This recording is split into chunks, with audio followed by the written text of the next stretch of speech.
Today we have here a very special motorcycle, one whose origins date back centuries ago, when the world was a far better place. Hey, Honda! Hey! Honda has the world's largest selection of small bikes. There's one right for just about every kid.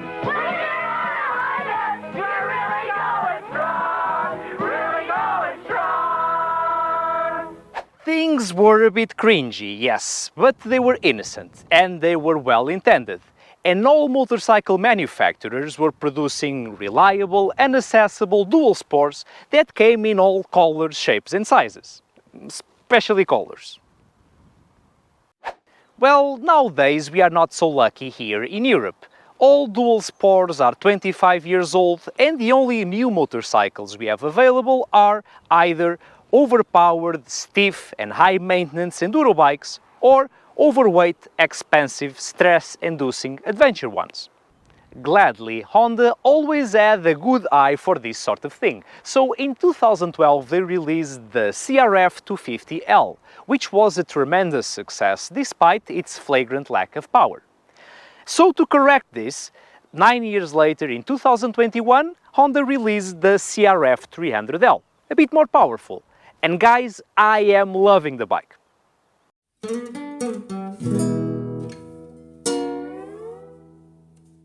Hello adventurers, my name is Diogo Guerra and this is OFFroad-OFFcourse. The old CRF300L and the new 300L are very similar. The only difference is that the 300L is better in every way. Well, I guess the review is done, thank you guys. The thing is, I already reviewed the 250L about 1 year ago, and I think I did a very good job, capturing the essence of that bike and explaining how it felt in the city, while traveling, while off-roading, and so I want to suggest that you go watch that video as sort of a prologue of the things that I'm going to say today. There will be a link here and another one in the description. Thank you. The most noticeable improvements were definitely on the engine. It went from 23 horsepower to 27 and from 22 Nm to 26.5. And although I'm sure that this does not sound like much of an improvement, I can assure you that it was game changer. You see, the old model, the 250L, always felt like a capable two-wheeled off-road vehicle. But with the torque of a USB fan, it never felt like a real motorcycle. You simply could not use the throttle to control the bike. This changed completely with the 300L. The motorcycle feels alive, the engine is responsive, and the bike feels light as it can be maneuvered with a flick of the throttle. And you can even power slide with it.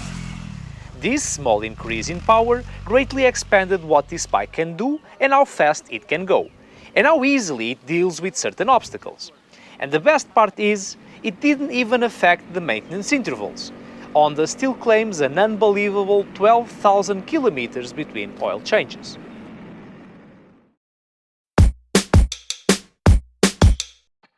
One of the most common modifications done on the 250L was to increase the acceleration by changing the sprockets.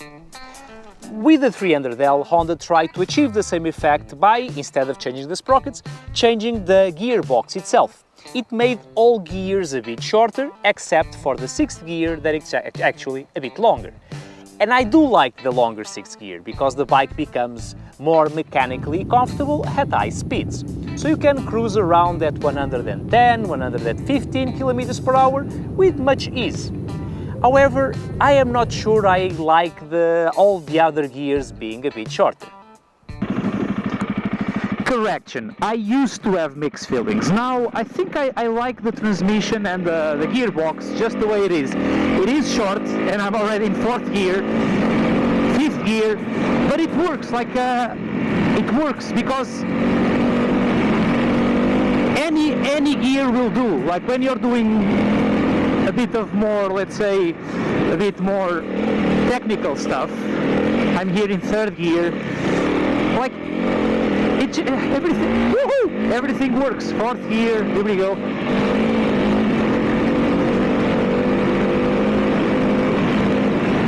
It's quite exciting, this bike. Whoa! Regarding top speed, we are realistically looking at 125–130 km per hour. But because the bike has no wind deflection, it becomes uncomfortable beyond 100–110. To improve this, you can either buy the CRF300L rally version, or you can buy a conveniently mentioned aftermarket nav tower. Speaking of navigation towers, my friend from the Adventure is Calling channel is developing his own model for this motorcycle. The thing looks great, and it's a plug-and-play product you can install in 15 minutes, and it comes with its own LED lights and a tall screen. Most of it is 3D printed in eye-resistant materials, but still, if someday it breaks, all replacement parts can be cheaply bought separately. His brand is called One Adventure, and the product is really affordable, but even more if you use my discount code, and it will be great for both of us.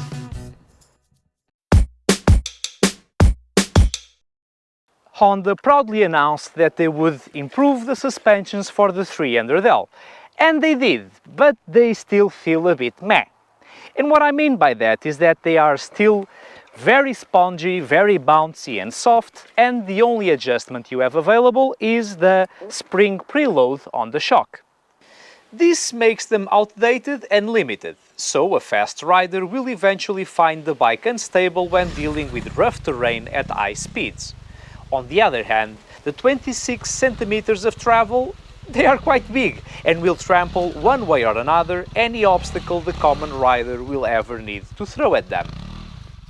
The front suspension actually, it isn't that bad, and it does an outstanding job on potholes, speed bumps and other common nuisances of the sort.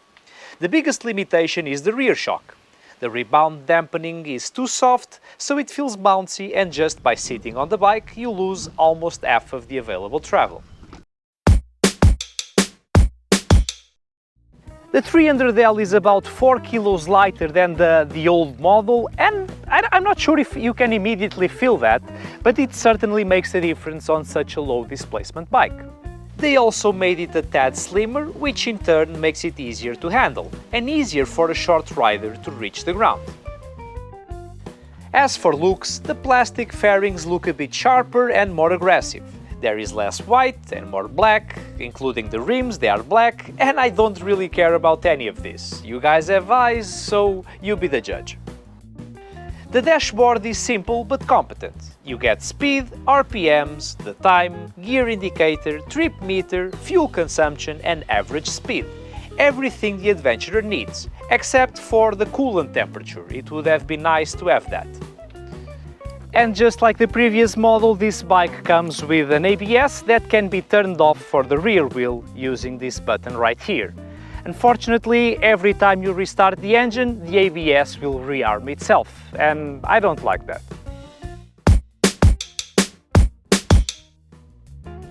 Unlike the 250L, which seemed to be dull but capable, the 300L is fun and capable, which means that it will satisfy a much wider variety of riders for a much longer period of time.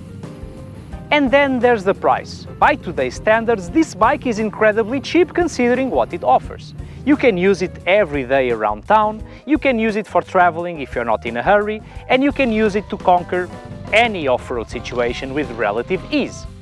It's definitely not a bike for racing, but it's a bike for pretty much everything else. On top of that, in the European market, this motorcycle is a one-of-a-kind. There's nothing this simple that offers such a range of possibilities. And speaking of which, I already reviewed in this channel the KTM 390 Adventure and the Royal Enfield Himalayan. And if all goes well, soon I will review the Vogue 300 Rally and the Fantic Caballero Rally. So if you like these sort of simple bikes that can do a little bit of everything, please stick around. And now I'm done. Thank you all for watching. Please don't forget to like, to subscribe, to hit the thingy and to share. See you next week and happy rides!